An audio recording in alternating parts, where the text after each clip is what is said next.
The content discussed in this video is presented strictly for the purposes of commentary, criticism, and review. All copyrighted materials referenced are used under the doctrine of fair use, as outlined in Section 107 of the U.S. Copyright Act. This channel does not claim ownership of any third-party works discussed. Views expressed are analytical, not personal endorsements of the material. The goal here is analysis and critique. Nothing more, nothing less. Let's get into it. Welcome to today's book dive. If you are the kind of person who loves a massive paradigm shift, someone who thrives on looking at history from entirely new, unconventional perspectives, then you are in exactly the right place. You really are. We are going to explore the very origins of Western thought today. And frankly, we are going to turn the traditional narrative completely upside down. Today we are looking at a stack of incredibly provocative source material, specifically the 1954 book, Stolen Legacy. Stolen Legacy, Greek Philosophy is Stolen Egyptian Philosophy, by Dr. George G. M. James. And just to be clear up front, our goal here isn't to take a political side or endorse everything.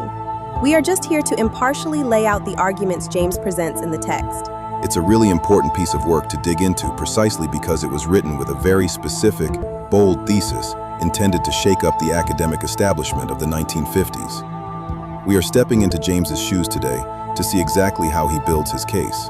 Our mission is to unpack his historical arguments, examine the specific evidence he presents, and explore how he connects the dots between the ancient Egyptian mystery system and the famous thinkers of classical Greece that we, all learned about in high school.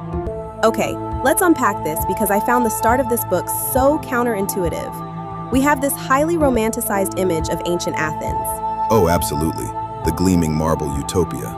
We picture this pristine city where philosophers in clean togas stood around on the steps, casually debating the nature of the universe, while all the citizens just applauded their genius. But the reality, James paints, is incredibly brutal. According to his research, the Athenians actually hated these philosophers. They actively persecuted them. What's fascinating here is the why. Behind that persecution, which makes perfect sense when you look at the actual historical timeline. The timeline being between 640 and 322 BC. Greece during that period was not some peaceful, idyllic sanctuary for intellectual thought. It was a chaotic, bloody environment. They were embroiled in constant internal warfare. The Peloponnesian Wars. Primarily between rival city-states like Athens and Sparta. And if they weren't fighting each other, they were desperately defending themselves against massive external invasions from the Persian Empire. It was a total survival state. People aren't usually inventing complex metaphysical theories about the fabric of the cosmos when they are worried about a Persian army marching over the hill. James argues that this environment was fundamentally incompatible with producing a sudden, miraculous outpouring of advanced philosophy and science out of thin air. It just doesn't track. Look at how Athens treated these supposed hometown heroes. Anaxagoras was imprisoned and exiled. Socrates was literally executed. Plato was actually sold into slavery at one point, and Aristotle was indicted and had to flee for his life. The Athenian government persecuted these men because they viewed their ideas as alien. They were introducing foreign concepts that threatened the local religious and political status quo. That completely reframes the narrative. They weren't hometown heroes at all. They were suspected radicals importing foreign ideology. So if this knowledge wasn't homegrown Greek wisdom, how did it get there? Well, James details this incredibly complex transfer of knowledge, culminating in what he outright characterizes as a massive historical theft. A literal theft? Yes. It started slowly when the Persian invasion of Egypt forced the Egyptians to loosen their borders, which allowed early Greek students to travel there. But the real climax of this transfer happened much later with Alexander the Great. Okay, this is where the logistics of ancient warfare play a crucial role, right? Because when we think of invading armies in antiquity, we usually think of them looting physical wealth, gold, silver, weapons. But they also looted knowledge. Temples and libraries were the ultimate treasure troves of the ancient world. When Alexander the Great conquered Egypt, he didn't just take the land. He took the books. He gave his former tutor Aristotle and Aristotle's entire intellectual retinue, including scholars like Theophrastus, unprecedented, unfettered access to the plundered libraries of Egypt. And we really need to pause and picture what they were walking into. We are talking about places like the Royal Library of Alexandria, and even more significantly, the Royal Library of Thebes, known as the Menephthion. It's mind-boggling. It wasn't just a dusty room with a few scrolls. This was a staggering ancient repository containing thousands of years of accumulated arts, sciences, and theology. James argues that this royal access allowed Aristotle and his school to literally cart away massive amounts of Egyptian texts. They compiled this ancient wisdom, translated it into Greek, and claimed it as their own original invention. And the timeline, James points out, is highly suspicious. Because suddenly, Aristotle's name is attached to an almost impossible number of books. Exactly, covering virtually every scientific discipline known to man at the time. This massive explosion of written Greek knowledge perfectly coincides with Alexander's looting of those specific Egyptian libraries. Wait, if this was all a massive secret guarded by the Egyptians, how do we even know what they were teaching? What was actually in those looted texts that the Greeks were so desperate to study? That brings us to the blueprint itself, the Egyptian mystery system. At the core of this vast educational and spiritual framework was the Egyptian theory of salvation. The summum bonum. Yes, the supreme good. The Egyptians held a very specific worldview, where the human body was viewed essentially as a prison house for the soul. They believed the soul was chained down by 10 fetters, which were essentially base earthly passions or irrational tendencies. So the goal wasn't just to be a good moral person in society. No, the ultimate goal was much more profound. It was the literal deification of man. They believed that by undergoing rigorous, specialized disciplines in the arts and sciences, a person could systematically break those 10 fetters. You could liberate the soul from its physical prison and actually become godlike. If we connect this to the bigger picture, we aren't just talking about a casual philosophy club where guys sat around drinking wine and thinking deep thoughts.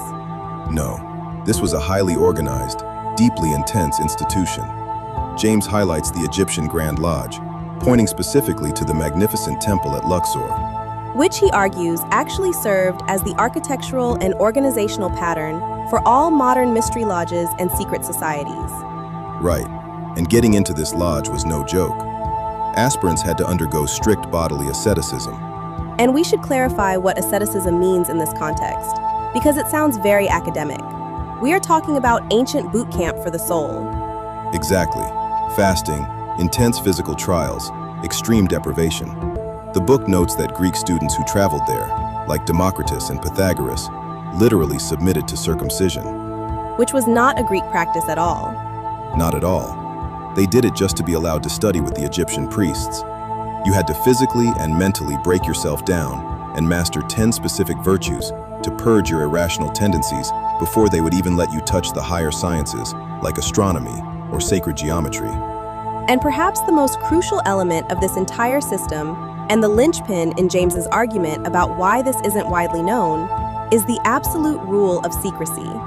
Oh, the secrecy rule is fascinating. The Egyptian mystery system required total, unbreakable silence from its initiates. They were strictly forbidden from writing down the esoteric teachings. It was all passed down orally. Yes, purely orally, from a master to a newly initiated student or neophyte, to protect it from the uninitiated masses. That detail is a massive aha moment for you listening right now. Think about Socrates. If you took Philosophy 101, you were taught that Socrates was one of the greatest minds in human history. But he never wrote anything down. Exactly. It's a famous historical quirk that Socrates never wrote down a single word of his own philosophy. We only know about him because his student Plato wrote about him. Historians usually shrug that off, saying maybe he just preferred talking. But viewed through the lens of James's research, it makes perfect sense. Socrates didn't write anything down because he was strictly following the ancient rule of secrecy required of an Egyptian initiate. It completely recontextualizes these historical anomalies. When we look at the pre-Socratic philosophers and then move to the famous Athenians, James provides very specific, compelling evidence to argue that their signature ideas were lifted directly from the Egyptian system. Here's where it gets really interesting, because the book doesn't just make sweeping claims, it names names and traces the intellectual plagiarism point by point. Let's start with Pythagoras. Ah, Pythagorean theorem. Right, everyone knows it from middle school math. But James notes that Pythagoras actually spent years in Egypt, desperately working to gain the favor of the high priests so they would teach him. His foundational doctrines, the philosophical union of opposites, the concept of the summum bonum we just talked about, and the very mathematical theorems he is globally famous for, they were all explicitly taught to him by the Egyptians.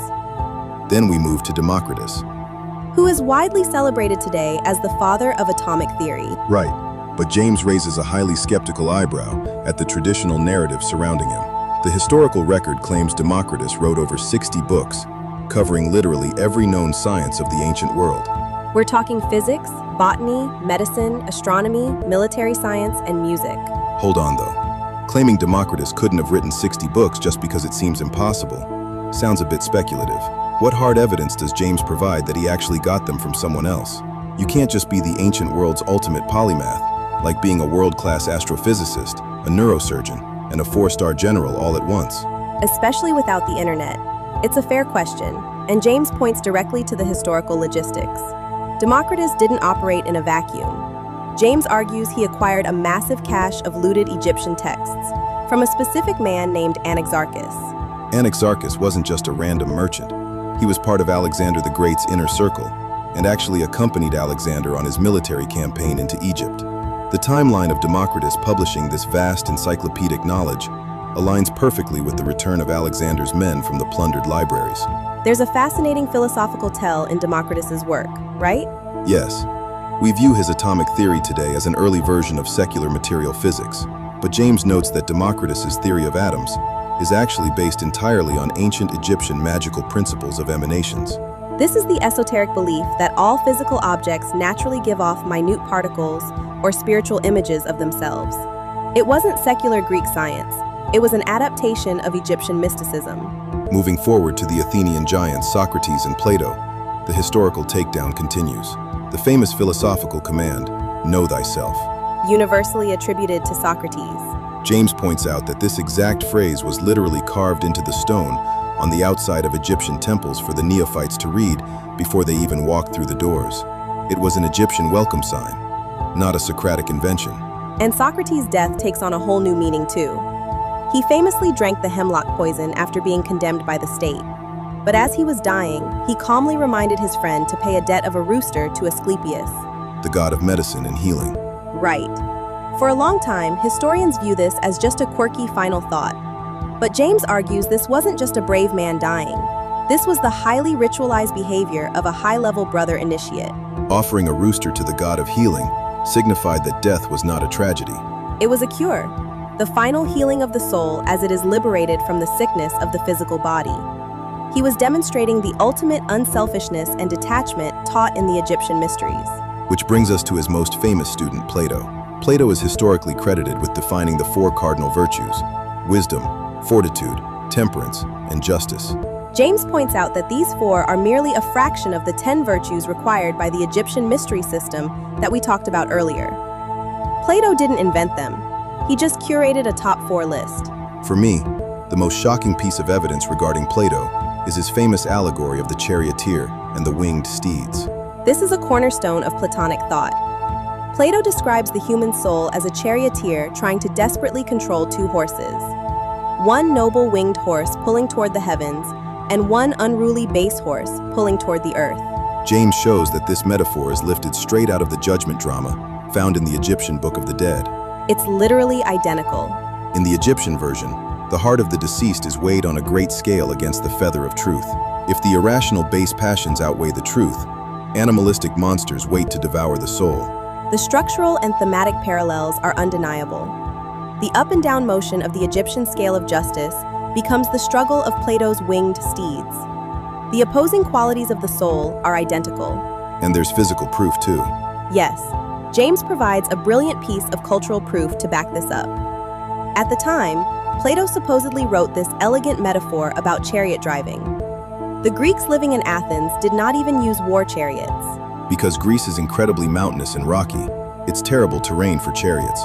It wasn't a major part of their culture or their military tradition. Who were the undisputed regional masters of horse breeding and massive chariot warfare, operating on vast, flat desert plains? The Egyptians. Plato was using a cultural metaphor that belonged to the people he borrowed the philosophy from. And finally, we have Aristotle.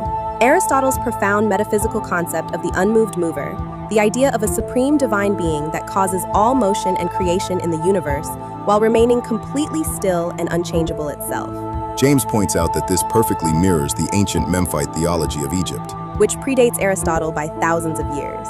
In that Egyptian theological text, the sun god Atum absorbs the creative thought of the god Ptah, and Atum physically creates the universe, all while Ptah remains entirely unmoved and at rest. It's a direct, undeniable philosophical match. So what does this all mean for the timeline of history? If this Egyptian mystery system was so vast, so powerful, and so foundational to human thought, where did it go? How did this alternate history get buried? The ancient world underwent a massive, violent cultural shift. In the 4th and 6th centuries AD, the Roman emperors Theodosius and Justinian issued strict imperial edicts. These edicts didn't just target Greek paganism, right? No, they specifically and violently closed the Egyptian mystery temples and all the associated philosophical schools. The goal was to completely wipe out the old religions and ancient centers of learning to make way for the absolute, unquestioned dominance of state-sponsored Christianity. And by forcibly closing these institutions, Europe was essentially plunged into the intellectual darkness of the Middle Ages. This raises an important question. If the schools were closed, how do we have this science today? The knowledge didn't disappear entirely, which is the incredible part. The custodians of this ancient Egyptian culture became the Moors, the people of North Africa. Because they shared borders and deep cultural ties with Egypt, they had preserved this vast scientific and philosophical inheritance. During the Middle Ages, the Moors expanded into Spain, establishing brilliant centers of learning in cities like Cordova and Toledo. And we really need to contrast what Spain looked like under the Moors compared to the rest of Europe at the time. While most of Europe was struggling through the Dark Ages, dealing with plague and a severe lack of literacy, Moorish Cordova had paved illuminated streets. They had massive public baths, running water, and gigantic libraries containing hundreds of thousands of translated manuscripts. They were the ones keeping the flame of science alive. They translated the ancient texts, advanced the mathematics, and studied the stars. James notes that it was this Moorish preservation in Spain that eventually ceded the knowledge back to later European Renaissance scientists. Giants of the scientific revolution, like Copernicus and Kepler, were building on mathematics and astronomy preserved in Spain. The knowledge didn't just magically leap directly from ancient Greece to modern Europe. It was carried, preserved, expanded upon, and taught by North Africans. Which is really the crux of why James wrote the book in 1954. Stolen Legacy is not merely an academic critique of ancient manuscript attribution.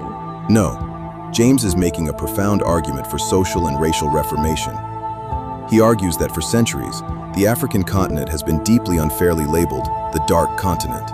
Depicted in Western education as a place devoid of complex civilization or intellectual contribution. And by systematically tracing how the African continent, specifically Egypt, actually gave the world its foundational arts, sciences, and religions, he is attempting to completely dismantle that myth. He wants to emancipate people of African descent from an inferiority complex built on a historically inaccurate narrative and build better, more honest race relations globally, based on mutual respect. It reminds us that the writing of history is rarely neutral. It is curated, and the narratives we accept as foundational truth often have very complex and sometimes hidden origins. It really makes you rethink everything you were taught. So we turn this over to you, listening right now. What stands out to you? How does learning that the foundations of Western logic, ethics, and science might actually be a deeply rooted African legacy?